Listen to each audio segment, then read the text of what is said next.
એના દ્વારા છેતરપિંડી કરવામાં આવી છે? શું પેટીનું નામ છે ને કેટલા લોકો વાળે કઈ રીતે છેતરપિંડી કરી? ગઈકાલ માલવીયાનગર પોલીસ સ્ટેશન ખાતે એક ફરિયાદી શ્રી ભરતભાઈ મૂળાભાઈ વાઢેર નાઓએ છેતરપિંડી કરેલની ફરિયાદ આપેલ, જેમાં એક ટ્રાવેલ કંપની જેના આરોપી તરીકે અભિનયભાઈ હિતેશભાઈ પટેલ તથા તેમના પત્ની દારાબેન તથા તપાસમાં નીકળે તે વગેરે છે.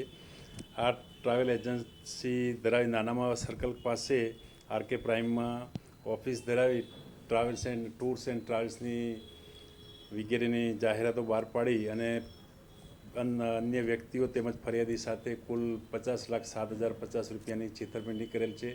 જેમાં અલગ અલગ વ્યક્તિઓને કહેલ કે તમને Singapore, Malaysia, Thailand, Dubai, Vietnam વગેરે સ્થળો લઈ જવાની લાલચ આપી અને એડવાન્સ પૈસા લઈ અને છેતરપિંડી કરેલ છે.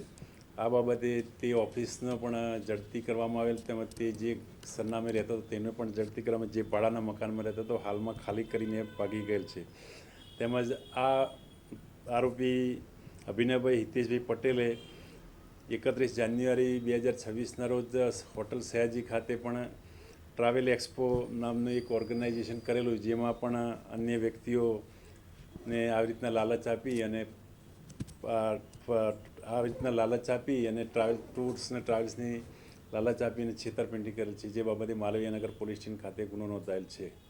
સર, ફરિયાદીએ એવું પણ કીધું છે કે ડુપ્લિકેટ ટિકિટ છે તે આપવામાં આવતી હતી. એ હજી હાલમાં તપાસનો વિષય છે. હજી તો ગઈકાલે ફરિયાદ નોંધાઈ અને હવે બાકીની ફરિયાદી વિશેષ ટિકિટો રજૂ કરશે. તે ટિકિટો બાબતે જે તે એરલાઇન્સ સાથે ચેક કરી, વેરીફાઈ કરી અને એના બાબતે તપાસ કરવામાં આવશે. સર, લોકોને શું અપીલ કરશો?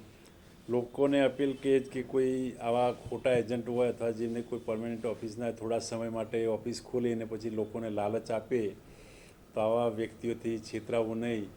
કન્ફર્મ કરું કે ભાઈ આ વ્યક્તિ આટલા વર્ષથી અહીંયા ઓફિસ ધરાવે છે, 10 વર્ષ છે, 15 વર્ષ છે, ઘણા ટૂર્સ એન્ડ ટ્રાવેલ્સવાળા ઘણા સમયથી 25 વર્ષથી હોય છે.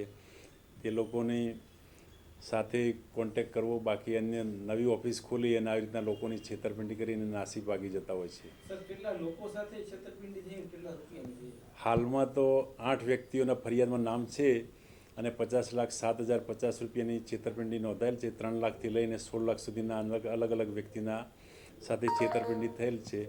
અને આ મીડિયામાં તેમજ પ્રિન્ટ મીડિયા તેમજ ન્યૂઝ મીડિયામાં જે સોશિયલ મીડિયામાં આ બહાર આવશે, તેથી જે અન્ય પણ કોઈ આ જે ટૂર્સ એન્ડ ટ્રાવેલ્સની ઓફિસ સાથે છેતરાયેલો હોય તેઓ પણ પોલીસ સ્ટેશન ખાતે આવી અને પોતાના નિવેદનો નોંધાવી શકે અને આધાર પુરાવા રજૂ કરી શકે છે.